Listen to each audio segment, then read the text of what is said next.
Good afternoon friends. Next topic છે પક્ષમાં કોપ. વાગ્ભટ પ્રમાણે પક્ષમાં ઉપરોધ. ત્રિદોષ જ છે, યાપ્ય છે, ટ્રીટ કરવો થોડોક મુશ્કેલ છે. તો શું કીધું છે ડેફિનેશનની અંદર કે દોષ પક્ષમાં શયાગતા તીક્ષ્ણ ગ્રાણી ખરાણી ચ, એટલે કે દોષો જે છે ક્યાં આશય લે છે? પક્ષમાં શયમાં. પક્ષમાં એટલે શું? તો કે જે આઈલિડ્સ છે એ પક્ષમાં કહેવાય, તો ત્યાં આગળ જઈને આશ્રય લે છે અને તીક્ષ્ણ બનાવે છે. આઈલેસીસ કેવા બનાવે છે? તીક્ષ્ણ, શાર્પ અને ખર એટલે કે પોઇન્ટેડ બનાવે છે. નિવર્તયંતી પક્ષમાણી તે ગૃષ્ટમ ચાક્ષિદુયતે, અને નિવર્તયંતી એટલે કે અંદરની તરફ જે છે આઈલિડ્સને વાળ દે છે. એટલે શું થાય? રબિંગ જે છે થાય. શું થાય? આઈલેસીસ જે છે રબિંગ થાય. તો એના કારણે જે છે શું થાય? રબિંગ જે થાય આઈ ઉપર એ પેઇનફુલ હોય.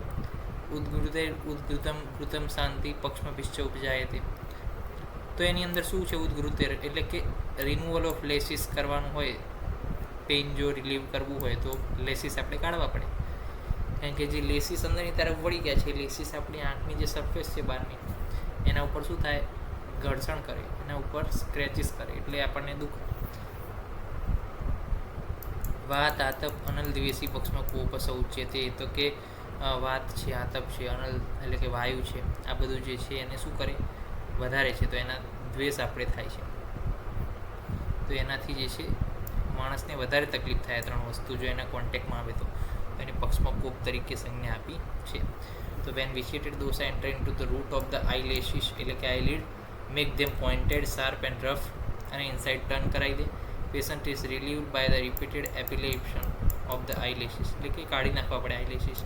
Patient is having always fear for the wind, sun and heat એટલે કે આના કોન્ટેક્ટમાં જ્યારે પણ પેશન્ટ આવશે ત્યારે એને આ બધી સિમ્ટમ્સ પાછા ફરીથી ઉત્પન્ન થશે. ઉપપક્ષમાં અને પરિવાર એના સિનોનિમ્સ છે વાગ્ભટ પ્રમાણે. ઓકે, માધવ નિદાને શું કીધું? વાયુ એન્ડ ક્યાં ચેન્જ ડાયરેક્શન ઓફ ધ આઈલેસીસ. વાયુ જે છે એ મુવમેન્ટ માટે જવાબદાર છે, ડાયરેક્શન માટે જવાબદાર છે. કારણ કે કફ પંગુ પિત્ત પંગુ પંગપુ મલ ધાતપ વાયુના યત્ર નિયંત્રિત તત્ર વર્તનથી મેઘવત, એટલે કે વાયુના કારણે જ જે છે ડાયરેક્શનની અંદર બધું થાય. તો વાયુનું વિશિએટેડ થાય, પ્રકોપ થાય, તો ડાયરેક્શન શું થાય? આઈલેસીસ ભૂલી જાય. આઈલેસ જે છે અંદરની તરફ વિકસિત પામે, અંદરની તરફ ટર્ન થઈ જાય, તો એ આઈબોલને ટચ કરશે અને સ્વેલિંગ ક્રિએટ કરશે, સ્ક્રેપિંગ કરશે ત્યાં આગળ. તો શુક્લમંડળ, કૃષ્ણમંડળ આ બધાને ડેમેજ થશે. ચિકિત્સા શું કીધી? સુશ્રુતે બેસ્ટ છે, આઈએમપી છે કે પક્ષમાં કોપની અંદર શસ્ત્ર, અગ્નિ, ક્ષાર અને ભેષજ આ ચતુર્વિધ ક્રમ આપણે કરવાના છે. શ્લોક પણ પૂછાય છે, શસ્ત્ર, અગ્નિ, ક્ષાર, ભેષજથી ચતુર્વિધ ક્રમ, બસ ડિસ્ક્રાઇબ ઇટ. તો પક્ષમાં કોપ આખું આપણે લખવું પડે. તો ઉપપક્ષમાં મલ છે એનું છેદન આપણે કરવું પડે. યવકાર છેદન, યવાકાર છેદન, યવ કેવું હોય? યવાકાર છેદન આપણે કરવું પડે. તો પૂર્વકર્મની અંદર ઘી અને તેલનું સ્નેહપાન વિચ હેવિંગ એનેસ્થેટિક ઇફેક્ટ આપે છે. ઉપવિષ્ટ patient is sit in the normal position. પ્રધાન કર્મની અંદર શું કરવાનું? Excision point below the eyebrow એટલે કે આઈબ્રોની નીચે, અને 2/3 અબોવ ધ અપર લીડ ત્યાં આગળ આપણે એક ઇન્સિઝન મૂકવાનું છે. Small piece of the size and shape of યવ શુડ બી સ્કિન રિમૂવ.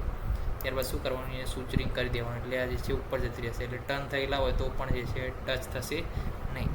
આમ હોય તો ટચ થાય, પરંતુ એને આપણે ઉપરની તરફ પહેલાં વચ્ચે ઇન્સિઝન મૂકીએ, પછી સૂચર કરીએ ઉપરની તરફ, તો એ શું થઈ જાય? ખુલી જાય વધારે. તો વધારે ખુલી જાય તો એ અંદર ટચ થાય નહીં આઈલેસીસ. પશ્ચાત ક્રમમાં ઘી અને મધ એપ્લાય કરવાનું છે, જે ગુંડ આપણે બનાવ્યો છે એને, અને વ્રણ ઉપચારની જેમ એને ટ્રીટ કરવાનું છે. બંધન વિધિમાં ડન ઇન ધ લગાટ પ્રત્યે એલું વિથ સૂચર. ઓકે, તો અહીંયા બાંધવાનું છે. સૂચર અહીંથી લઈને અહીંયા સુધી જે છે લેવાના છે, કારણ કે આ પ્રદેશ જે છે અહીંયા સુધી ખેંચાયેલો રહે.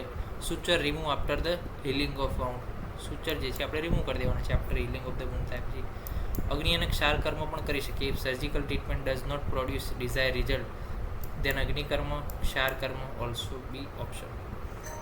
ઉપપક્ષમાંનું છેદન શું છે? એક્સ્ટ્રા લેસીસ જે છે બળી યંત્રથી પકડવાના. એક્સ્ટ્રા જે લેસીસ છે કે જે નથી હજુ અંદર આમ ઊંચું કર્યા છતાં પણ રહી ગયા છે, તો એને બળી યંત્રથી પકડી અને ખેંચી નાખવાના છે, કમ્પ્લીટલી એક્સરસાઇઝ કરી નાખવાના છે. પણ એ પહેલાં શું છે, અમુક જે છે પ્રોસિજર આવે પ્રી ઓપરેટિવમાં, કે પહેલાં આપણે શું છે એને એનેસ્થેટાઇઝ કરવો પડે એટલો ભાગ, તો જે છે ખેંચીએ અથવા રિમૂવ કરીએ ત્યારે આપણને દુખાય નહીં. પછી એવી ડ્રગ આવે કે જે શું કરે? પોર્ટ્સને ખુલ્લા કરે, એટલે વાળ જ્યારે ખેંચે ત્યારે દુખાવો ના થાય. પ્રતિસરણ કરવાનું હરિતકી અને તુબ્રક તેલનું, તો એ પણ જે છે છેદનમાં બહુ ઉપયોગી છે. ભેષજ કર્મ શું કરવાનું? તો કે વિરેચન, આશ્ચોતન, ધૂમપાન, અંજન, નશ્ય લેપન, સ્નેહપાન અને રસક્રિયા આ બધું પણ આપણે કરી શકીએ છીએ. હવે એવું કીધું છે કે પોસ્ટ ઓપરેટિવમાં છેદન કર્મ પછી શું? તો કે કવલિકા મૂકવાની છે, સતગ્રોથ, ઘૃતની અને મધની, ક્યાં આગળ? તો કે જે આપણે વુન્ડ ક્રિએટ કર્યો હતો ત્યાં આગળ. અને વેદના હર ઔષધિ યષ્ટિ મધુ સિદ્ધ ગ્રીત પણ આપણે લગાવી શકીએ. બંધન વિધિમાં બેન્ડેજ જે છે લાઇટ બાંધવાની, નહીં તો શું થાય, સ્વેલિંગ થાય. અને બાઉન્ડ હિલિંગ પછી પ્રતિસરણ કરવાનું છે તુમરુ, વક્ર, કુશ, અભયા, આ બધાનું. શારકર્મ અગ્નિકર્મ બંને પૂછ્યું છે. Heated needle employ to burn the root of eyelashes, એટલે કે જે નીડલ હોય હીટવાળી એને આઈલેસીસના રૂટમાં ટચ કરાવવાનું છે, પછી પરિષેકન નશ્ય આપવાનું છે, જેથી એ દોષો જે છે પ્રકોપિત થયા હોય એ સમન પામે. તો આ ટ્રીટમેન્ટ પક્ષમાં કોપની થઈ, પ્લસ જે છે આપણે એના ડેફિનેશન અને અનેકવિધ વિગતો આપણે જોઈ. તો શું છે કે દોષો જે છે પક્ષમાં એમાં આશ્રય લે છે, અંદરની તરફ આઈલેસીસને વાળ દે છે, રબિંગ કરે છે, એને પક્ષમાં કોપ કહેવાય છે. એના સિનોનિમ્સ છે. અને ટ્રીટમેન્ટમાં ખાસ છે શસ્ત્રથી ટ્રીટમેન્ટ છેદન, અગ્નિ અને ક્ષાર તો ઉપયોગી છે, અને ભેષજમાં પણ ઘણી બધી છે. ઓકે, ક્યાં આગળ કટ કરવાનું? તો એક્સિજન પોઈન્ટ જે છે બિલો ધ આઈબ્રો અને 2/3 અબોવ ધ અપર આઈલિડ, એ યાદ રાખવાનું. પછી સૂચર લગાવવાનું, પછી શું લગાવીશું પોસ્ટ ઓપરેટિવમાં એ પણ જોયું. તો આ થઈ ગયું પક્ષમાં કોપ. નેક્સ્ટ લેક્ચર અંદર જોઈશું ટ્રાઇકિયાસિસ અથવા એની આગળના આયુર્વેદિક ટોપિક. ત્યાં સુધી રજા આપશો. જય હિન્દ, જય ભારત, જય આયુર્વેદ, જય ધન્વંતરી. નમસ્કાર.